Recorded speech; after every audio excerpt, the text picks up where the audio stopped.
आता जी बातमी मी तुमच्याशी शेअर करणार आहे,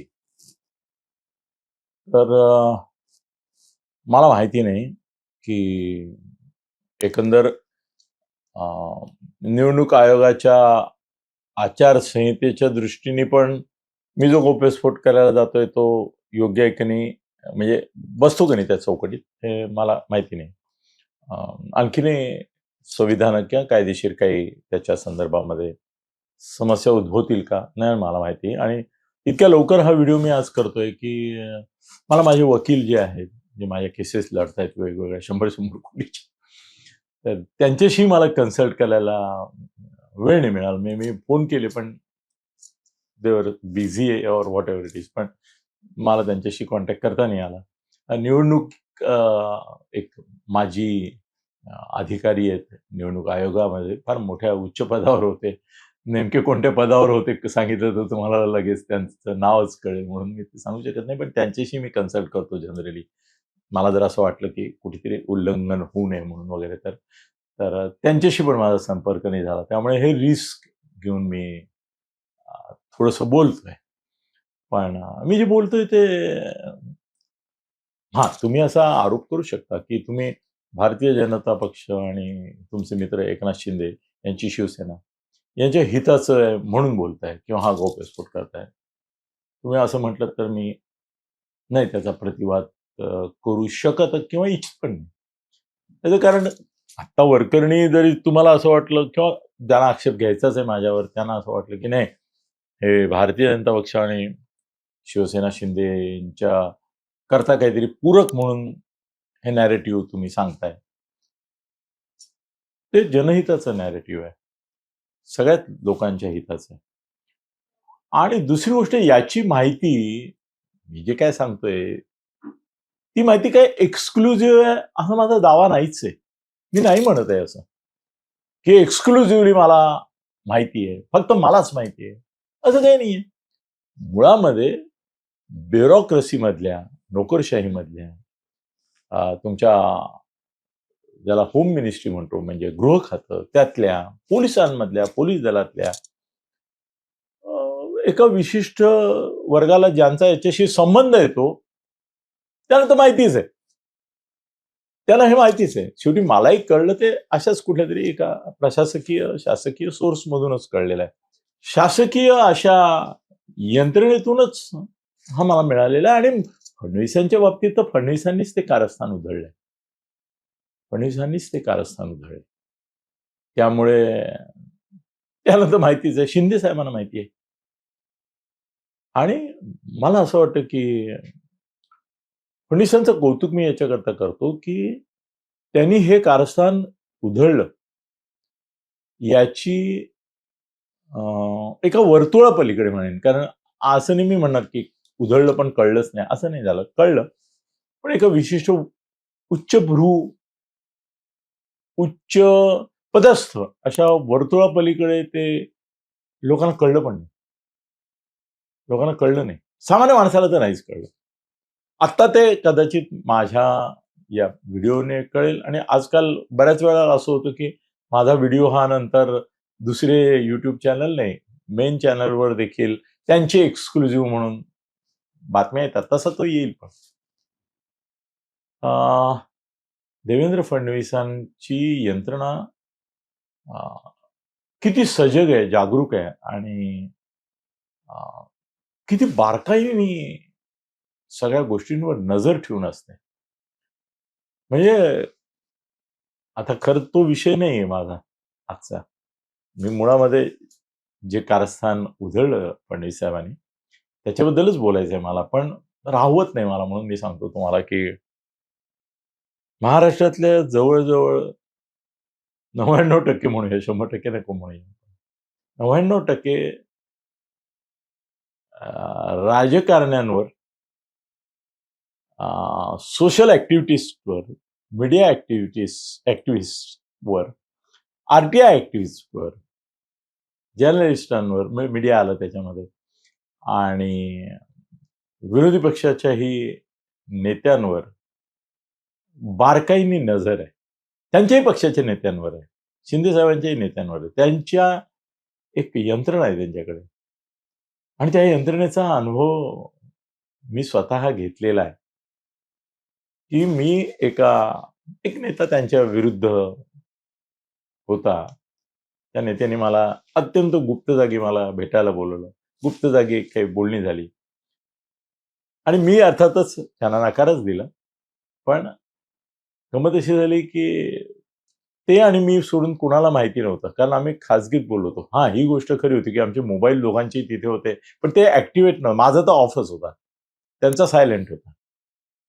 पण दुसऱ्या दिवशी फडणवीसांनी त्या नेत्यांना बोलवून घेतलं आणि असं झाप झापलं, की माझ्याविरुद्ध कट कारस्थान तुम्ही करता. तुम्ही अनिल थत्तेंना असं बोललात वगैरे. तो वेडाच झाला. तो कायमचा उठला पण राजकारणातून पुढे. फडणवीसांनी त्याची वाट लावली. पण मी भेटायला गेलो त्यांना. मी म्हटलं असं-असं. ते म्हणे मला डिटेल माहिती आहेत सगळ्या.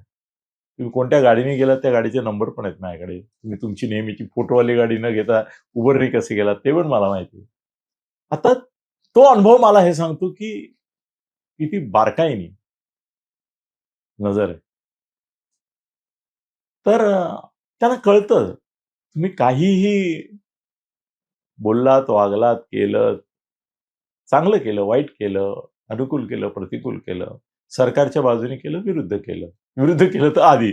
आ, काय झालं माहितीये, की एक डाव आता परत मला तोच प्रश्न आहे, की मी ही निवडणूक आचारसंहिता आणि ते कायदेशीर काही त्याचं हे परत फडणवीसांनी हे प्रकरण त्याची गुप्तता पाळलेली आहे. तर मी मग त्यांच्या विश्वासाला तर नाही ना मी तडा देणार हे जाहीर करून किंवा असं एक्सपोज करून, की असं झालं आणि असं केलं फडणवीसांनी. आय मीन पझल्ड मी पण थोड्यात पण मग थोडंसं तुम्हाला कल्पना देतो, की ज्यामुळे मराठी आणि अमराठी यांच्यामध्ये आता काय ना शासनाने दंगल हा शब्द वापरायला मनाई केली माहिती ना तुम्हाला? तुम्ही बघा वर्तमानपत्रामध्ये ज्यावेळेला हिंदू-मुस्लिम यांचं कुठे ठिणगी पडते, कधी वणवा पेटतो, कधी आग निघते. तुम्हाला कुठल्याही वर्तमानपत्रामध्ये मराठी मीडियामध्ये धार्मिक किंवा जातीय दंगल असा त्याचा उल्लेख आढळत नाही. नाही आढळत नाही. मग काय येतो? राडा. बघितलं? 2 गटात परत त्याच्यात धर्मात पण वापरायला परवानगी नाहीये शासनाची. तुम्ही नाही म्हणू शकत, की 2 धार्मिक ह्याच्यात. धार्मिक गटात पण नाही. नुसतं गटात राडा. लोकांना कळतो तो भाग वेगळा. व्हायरल सोशल मीडियावर होतात व्हिडिओ त्याच्यामुळे लोकांना कळतं, की नेमकं काय झालं. कोणत्या 2 जाती किंवा जमातींमध्ये झालं हे कळतं. पण सरकारची बंदी आहे. तर त्यामुळे आपण असं जनरल म्हणूया का? म्हणजे मी असं म्हणायचं का, की उत्तर भारतीय आणि मराठी यांच्यामध्ये एक राडा घडवून आणण्याचा कट शिजला होता निवडणुकीच्या तोंडावर. म्हणजे आता तो उधळला म्हणून. अन्यथा तो अ, या शिवाजी पार्कच्या दोन्ही सभांच्या आधी 3 दिवस होणार होता. की मुंबईमध्ये मराठी आणि अमराठी अ, उत्तरेकडचे लोक म्हणूया आपण ते ते जसं धर्माचं नाव नाही घ्यायचं, गट म्हणायचं तसं उत्तर भारतीय गट आणि मराठी यांच्यात अ, राडा, दंगल नाही म्हणायचं, राडा पेटवण्याचा कट शिजलेला होता. सगळी व्यवस्था झाली होती. आणि त्याच्यातून मराठी आणि असा हे पेटवून मतदानावर परिणाम करून घ्यायचा. म्हणजे दंगल फार चालवायची नाही. पण एकच दिवस करायची, पण फुल राडा करायचा. आणि मुंबईभर तो पसरला असं दाखवायचं आणि लगेच दुसऱ्या दिवशी शंभवायचा. पण दरम्यान मराठी मनं आणि इतर हे पण भडकतील आणि हे होतील असं. पण तो फडणवीसांनी उधळून लावला. जे लोक हे करणार होते, प्रत्यक्ष ऑन द फील्ड राडा, त्यातल्या जवळ-जवळ 70 एक लोकांना उचललं आणि डांबून ठेवलं. त्यांना लावायला कलमं हजर होतीच आणि हा बेत फसला. हा कट उधळला गेला. हे कारस्थान फसलं. त्यामुळे निवडणुका शांततेने होतायत. 15 तारखेला हे जे नवीन भगवे गार्ड वगैरे प्रकार आहे, त्याच्यामुळे जे मतदार आपल्याला मतदान करणार नाही अशी शंका येईल, त्यांना हे भगवे गार्ड जे आहेत ते रोखण्याचा प्रयत्न करून स्थानिक पातळीवर चकमकी उडतील हा इशाराही मी फडणवीसांना आज देऊ इच्छितो. हे भगवे गार्ड प्रकरण कसं काय आहे? सिक्युरिटी गार्ड आहेत ना सरकारचे. सिक्युरिटी आहे ना, पोलीस आहे ना, हे काम कोणाचं आहे? पोलिसांचं आहे. हे काम कोणाचं आहे? निवडणूक आयोगाचं आहे. तुम्ही जर बाहेर भगवे गार्ड उभे केले आणि त्यांना मतदारांची ओळखपत्र तपासण्यापासून सगळी कामं करायला लावलीत आणि त्याच्यामधून आक्षेप घ्यायला सुरुवात केली, बाहेरच, आत नाही. आतले त्यांचे प्रतिनिधी असतात ते घेऊ शकतात की हा तो मूळ आहे का नाही याच्यावर वगैरे. बाहेरच अडवायला सुरुवात केली की जे मतदार आपल्याला मतदान करणार नाहीत, आता उदाहरणार्थ उत्तर भारतीय आपल्याला मतदान करणार नाहीत हे माहिती आहे त्यांना, तर मग त्यांना भगव्या गार्डनी हे दुबार आहेत, हे डुप्लिकेट आहेत, चाल बाहेर म्हणून हाकलून द्यायचं, असे प्रकार होतील. फडणवीस साहेब, शिंदे साहेब, मी मेसेज करतोच आहे तुम्हाला. एक ऑन वे आहे, तुम्हाला मिळालंच असेल तो एव्हाना. तर त्या दिवशी हे भगवे गार्ड तुम्हाला मी सांगतो तुम्हाला गुजरातीयांना पण रोखणार. हा दुबार आहे, हा डुप्लिकेट आहे, हा नाहीच तो. ठिकठिकाणी झगडे होणार आहेत, संघर्ष होणार आहेत, चकमकी आपण ज्याला म्हणतो, शाब्दिक म्हणूया आपण, त्या होणार आहेत. ते भगवे गार्ड त्या दिवशी संपूर्ण यंत्रणा मुंबईमध्ये आणि ठाण्यामध्ये, काही ठाण्यात इतकं नाही आहे, इथे शिंदे साहेबांचं वेगळं वर्चस्व आहे, पण मुंबईमध्ये तुम्हाला गुजराती आणि उत्तर भारतीय मतदारांना रोखण्याचे प्रकार हे भगवे गार्ड करतील, हा इशारा मी तुम्हाला देऊन ठेवतो. असा अनधिकृतरित्या असं कुणीतरी परस्पर मतदारांना अडवायला लागलं आणि त्याच्या समर्थन हे करायला लागलं की हे दुबार आहेत, जाऊ दे ना, त्याला आतमध्ये पकडतील ना, आरोप अटक करतील. तुम्ही त्यांना अडवून परत पाठवायचं करू नका. तुम्ही त्यांना अडवा आणि अधिकाऱ्यांना सांगा यांचं व्हेरिफिकेशन करा. व्हेरिफिकेशनमध्ये डुप्लिकेट निघाले, दुबार निघाले, तर तुम्ही मारून टाकणार आहात का त्यांना किंवा मारणार आहात का कायदा हातात घेऊन? काय करणार आहात? तुम्ही तर बोललेच ना की फाडून टाकू.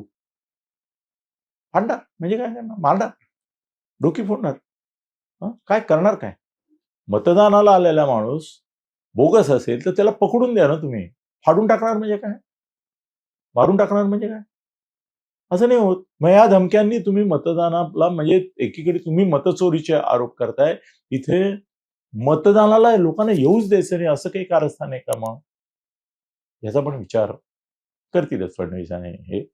कारण मला जे कळतं ते त्यांच्या सिक्युरिटी एजन्सीजनी पण त्यांना सांगितलंच असेल की ही व्यवस्थाच याच्याकरता आहे की ज्याच्यामुळे मतदान गुजराती, उत्तर भारतीय जे आपल्याला होणार नाही असं वाटतंय ते रोखण्याचाच त्याच्या मागे एक कट कारस्थान हे होणार आहे. मी आता तुम्हाला सांगितलं तर तुम्हाला खरं वाटेल का नाही मला माहिती नाही, पण 15 तारखेला मतदानाच्या दिवशी तुम्हाला महाराष्ट्रभर आक्षेपांमुळे झालेला गोंधळ, त्याने पैसे वाटले म्हणणं, हे म्हणणं आता सुरू झालंय. आता सुरूच झालंय. पैसे वाटण्याच्या आरोपावरून पुरावे असोत नसोत, आरोप करायला काय जात आहे, यांनी पैसे वाटले, काय पकडून दे ना तू. पोलिसांचा वापर करणं, पकड. निवडणूक आयोगाचा वापर कर, पकड. तसंच बोगस मतदान या एका विषयावर महाराष्ट्रातल्या 29 महापालिकांमध्ये तुम्हाला ठिकठिकाणी शाब्दिक आणि शारीरिक चकमकी दिसतात का नाही बघा. आणि मुंबईत मतदारांना जाण्यापासून रोखण्याचे प्रकार किती मोठ्या संख्येने होतात तेही बघा. ही वॉर्निंग आहे, ही वॉर्निंग आहे. असं काहीतरी होणार आहे. आता एक कट उधळून लावला मुंबईमध्ये फडणवीसांनी, पण मला असं वाटतं की हा दुसरं जे कारस्थान आहे ते सुद्धा फडणवीस आणि शिंदे यांनी गांभीर्याने घेतलं पाहिजे, घेतलंय, घेतील. धन्यवाद.